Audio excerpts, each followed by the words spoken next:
The clock struck 11:45 p.m. as Father Gabriel Morton stood before the grand altar of St. Augustine's Church, a centuries-old chapel resting at the heart of Ravenbrook, Massachusetts. The flickering candlelight danced across the stained glass windows, casting eerie shadows that twisted and stretched like unseen spirits crawling along the walls. Tonight was no ordinary night. Tonight was midnight mass. But not the kind that welcomed joyous hymns or the warmth of a congregation. This was different. This was a tradition whispered about in hushed tones, a ritual that was never spoken of outside the church walls. As the last few attendees shuffled inside, their faces were drawn with silent unease. A strange tension thickened the air, and even the town's stray dogs refused to wander near the churchyard. Something was coming. Father Gabriel knew this. He had known for years. At exactly 11:59 p.m., the heavy wooden doors of the church slammed shut on their own. The congregation gasped, some clutching their rosaries tighter.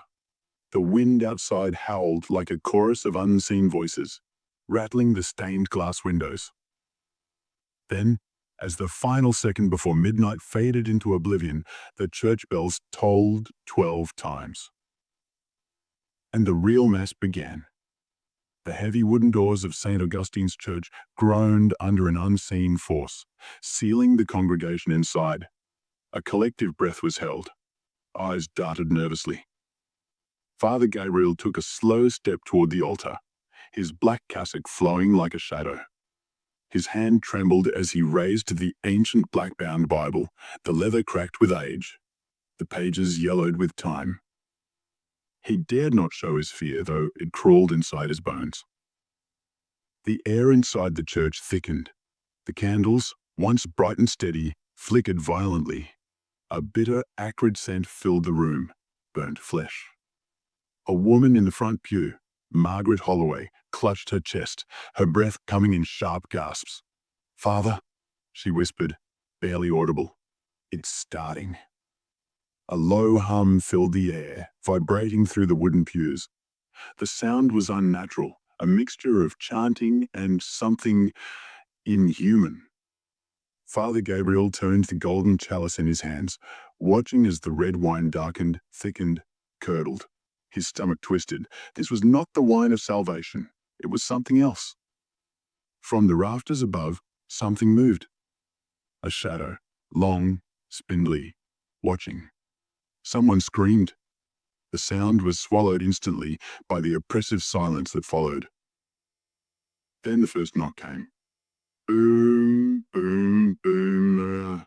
The church doors shuddered under the weight of something enormous, something that wanted to be let in. Father Gabriel swallowed hard.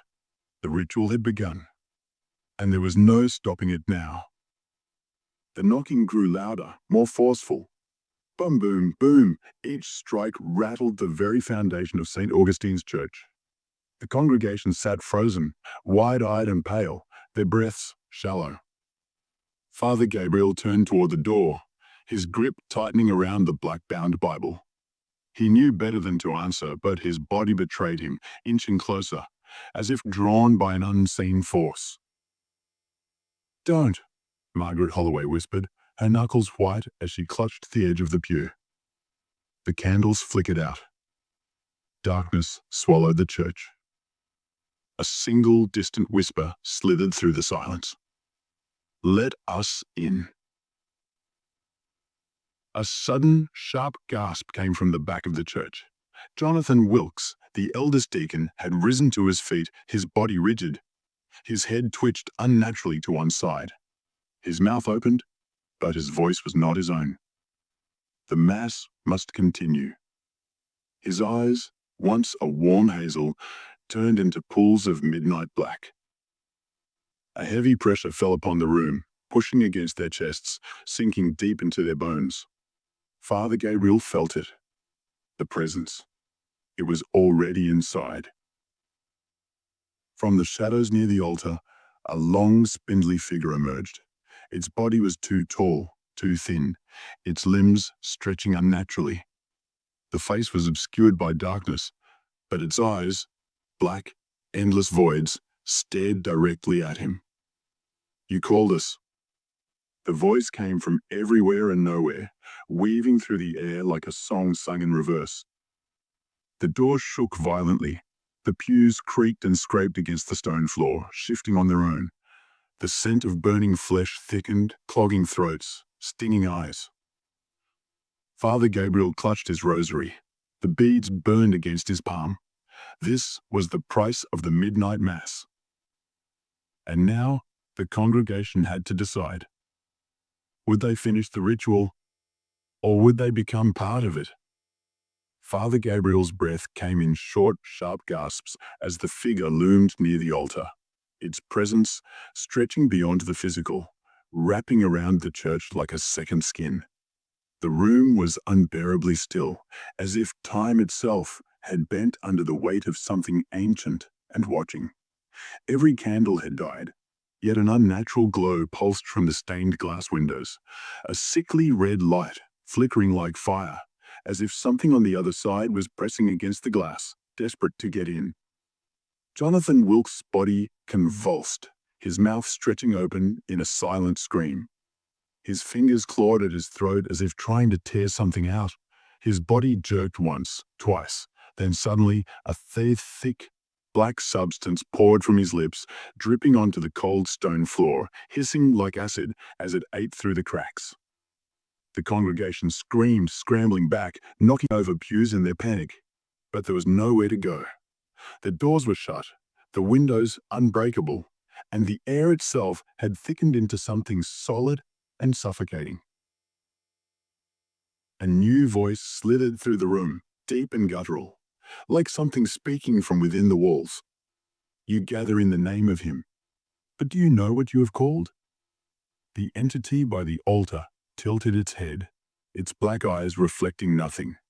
No light, no life, only an endless abyss. Its elongated fingers stretched toward the chalice, and as they brushed the rim, the wine inside boiled and turned to something thicker, darker, something that reeked of death and rot. Father Gabriel felt the rosary beads sear into his palm, the pain almost unbearable, but he did not let go. His lips moved in silent prayer, though he knew no scripture could save them now. This was not the first midnight mass, nor would it be the last. But something was different this time. The entity did not wait for the ritual to be completed. It had taken form too soon. The doors were supposed to hold it back until the final bell, and yet it was here. A sharp crack echoed through the church as Jonathan Wilkes' body snapped backward at the spine, folding in a way no human body should. He collapsed like a broken marionette, the darkness from his mouth spreading along the floor, slithering toward the others like a living thing. The first to scream was Margaret Holloway. She stumbled back as the shadow touched her shoe, and in an instant, her flesh turned pale, then grey, then translucent. Her veins darkened, pulsing, spreading the infection like wildfire. Her mouth opened to scream, but no sound came, only a choked gurgle as her body withered before their eyes. Someone in the back vomited. Another fell to their knees, sobbing. The walls of the church shook violently, dust and debris raining down from the ceiling as an unnatural wind howled through the pews. The voices outside the door grew louder, no longer knocking, but laughing, weeping, begging. The voices of those who had attended the last midnight mass. Father Gabriel's knees trembled, but he forced himself to step forward, gripping the edge of the pulpit as if it could hold him steady. He had spent his life preaching about faith, about the strength of belief, but standing before the abyss itself, watching as his congregation twisted and withered under its gaze, he realized that faith meant nothing here. The entity's lips curled into something that might have been a smile. "The mass must be finished, Father? Or do you wish to be part of the offering?" He swallowed hard. The final prayer had to be spoken. But would it save them, or would it doom them all? The bells began to chime. Midnight Mass had begun. The first toll of the midnight bell sent a shockwave through the church, shaking the very foundation of St. Augustine's. The sound wasn't just heard, it was felt, deep in the bones, rattling inside skulls like something alive. Father Gabriel's pulse hammered as he watched the darkness spread across the stone floor, tendrils slithering like ink in water, reaching hungrily for the remaining congregation. Margaret Holloway's withered corpse collapsed to the floor, her once kind eyes now hollow pits of nothingness. The people who had sat beside her scrambled back, their gasps and cries swallowed by the heavy silence pressing against them. Jonathan Wilkes' broken body twitched again, a slow, jerking motion, like a puppet with tangled strings. The black substance continued oozing from his mouth, pooling around him. His lips parted, but when he spoke, it was not his voice. It was many voices, hundreds of them, layered over one another, overlapping, whispering, screaming, chanting. The Mass must be finished. Father Gabriel's hands clenched around the black-bound Bible, but the words inside were useless now. He had read them every year, recited the prayers, performed the rites exactly as the ancient texts dictated, but something had gone wrong. The entity was not waiting for the final toll. It had come too soon. Another bell rang. The candles along the altar ignited on their own, but the flames burned black. Their light did not illuminate but seemed to consume, bending shadows in impossible ways. The red glow from the stained glass windows pulsed, and outside, the distorted faces of the past congregation pressed against the glass, mouths open in silent screams. The third bell rang. A man from the back of the church, Elliot Graves, suddenly stood, his body unnaturally rigid, his arms lifted toward the ceiling, his head thrown back, eyes rolling into the back of his skull. His mouth stretched open as if something inside was trying to crawl out. A sickening, wet, tearing sound filled the room as his chest began to split, not from the outside, but from within. The congregation screamed as blackened fingers, too long, too thin, pushed their way out of the gaping wound. His ribcage cracked apart, and the thing that had been inside him dragged itself free. The fourth bell rang. Father Gabriel took a step back, his breath coming in ragged gasps. This wasn't how it was supposed to go. The ritual was meant to contain the entity, to hold it at bay, to satisfy it with a sacrifice before it could take more. But something had shifted. The rules had changed. The thing that had been inside Elliot crawled forward, its limbs bent the wrong way, its elongated head cocking as it regarded the terrified congregation. It had no eyes, just empty sockets that seemed to pull the light into them. It opened its mouth, revealing rows of jagged teeth, each one moving independently as if tasting the air. We are many. We are here. The fifth bell rang. The voices outside the church doors grew louder, not begging now, mocking, laughing. They had seen this before. They had been part of it once, and now they watched as the next group fell into the same trap. The sixth bell rang. Father Gabriel staggered toward the altar, sweat soaking through his cassock. His hands shook as he flipped through the ancient pages of the Bible, his breath coming in sharp, shallow bursts. There had to be something, some way to stop this. The seventh bell rang. One of the pews splintered apart, sending shards of wood flying as another member of the congregation, Lucy Cartwright, was yanked into the shadows by invisible hands. Her screams turned to gurgles, then nothing. The eighth bell rang. The entity at the altar took another step forward. Its elongated fingers twitched, reaching. The final tolls were coming. There were only 4 left, and when the 12th bell rang, the doors would open, and whatever was waiting outside would come in. The 9th bell rang. Father Gabriel's vision blurred. His knees nearly buckled. The black candles burned hotter, their flames twisting unnaturally. The thing that had come from Elliot's body was moving toward him now, slowly, deliberately.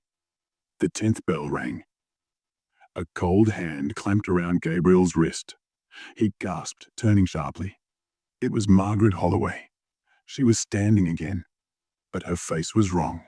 Her skin stretched too tight, her smile too wide, her eyes completely black. "You must finish it, Father."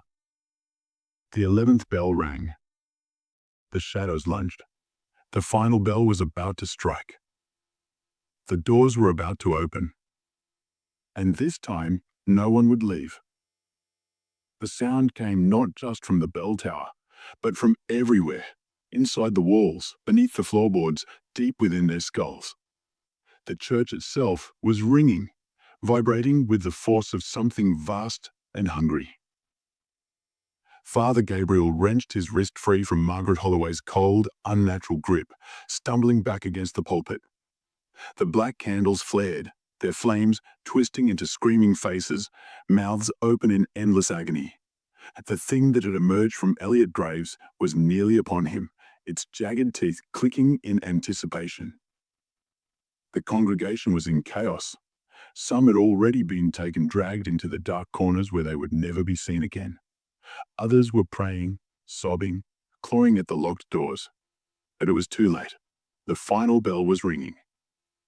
Gabriel's shaking hands flipped frantically through the ancient Bible, searching for something, anything. But the words had changed. The ink bled across the page, shifting, rewriting itself in symbols he couldn't understand. His heart pounded as he realized the truth. This book was never meant to save them. It was meant to keep them here. The last toll of the bell shook the church to its core. The great wooden doors burst open, slamming against the walls with an unnatural force. And outside, there was nothing. No street, no trees, no world, just an endless black void, swirling and shifting, pulsing as if alive. The howling wind carried asterisk whispers, laughter, screams, the voices of those who had come before, those who had been foolish enough to gather for midnight mass. Then the whispers stopped. The silence that followed was worse. Father Gabriel's breath hitched. He turned slowly toward the altar. The entity was gone. So was the creature that had come from Elliot's body. The congregation had stopped moving. They stood frozen, faces slack, eyes wide and unblinking. The only sound was the flickering of the black candles. Then, in the silence, "Father." The voice came from the pulpit. Gabriel's stomach dropped. He turned. And there, sitting in his place, holding the ancient Bible in its long, twisted fingers, was the thing. It smiled, rows of jagged teeth gleaming in the candlelight. Its eyes were endless voids. "The Mass is over." It flipped the Bible shut. "You may go." The doors remained open. The black void outside waited. Gabriel's breath hitched. His hands trembled at his sides. Or... The thing leaned forward, tilting its head, the shadows curling around it like living things. "You may stay."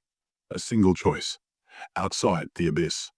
Inside, the ritual would begin again. Midnight Mass, forever. Gabriel opened his mouth to scream. The candles went out. Darkness fell.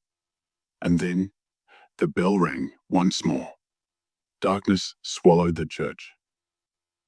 Father Gabriel's scream never left his lips. It was stolen, devoured by the void before it could escape his throat. For a moment, there was nothing. No sound, no movement, no air, just the suffocating weight of absolute emptiness. Then, the flicker of a single candle. A low, deep hum vibrated through the walls.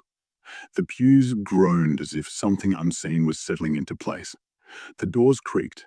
The darkness shifted, not dispersing, but rearranging. And then, Father Gabriel opened his eyes. The church was full. The congregation sat in their pews, dressed in their finest Sunday attire, hands folded neatly in their laps. Their faces were calm, expectant, waiting. Gabriel's breath came in short, sharp gasps as his gaze flickered around the church.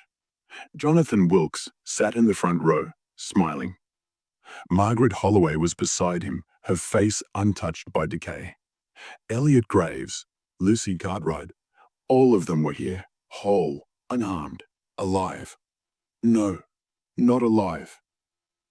Their skin was too pale, their eyes too still. The air around them felt wrong, cold, empty, lifeless. Gabriel's trembling hands found the Bible on the pulpit. It was closed. The cover was no longer black. It was red. The bell tolled once. Gabriel flinched. His head snapped toward the clock above the doors. 11:59 p.m. His stomach dropped. His heartbeat roared in his ears. No, no, this isn't right. This isn't real. The bell tolled again. Gabriel turned to the congregation. Their faces were unchanged, still smiling, still waiting. Father? The voice came from the front row. Jonathan Wilkes stood. His neck was still bent at an unnatural angle, his spine broken beyond repair. And yet, he smiled. The Mass must begin. Gabriel's hands clenched into fists. This was a trap. The ritual had never ended. It had reset. His breath came in shallow bursts as realization sank in, heavy and suffocating. The door was gone. The windows were dark. The church was no longer in their world. Gabriel took a step back. His fingers dug into the Bible's red cover. The pages inside were blank. No, his voice was barely a whisper. No, this isn't real. This isn't real. Margaret Holloway stood next. Then Elliot Graves. One by one, the entire congregation rose. Their smiles stretched wider. The Mass must begin, Father. The bell tolled a third time. Gabriel stumbled back, his chest tightening, his vision blurring. The entity, it had taken his place. It had given him a choice.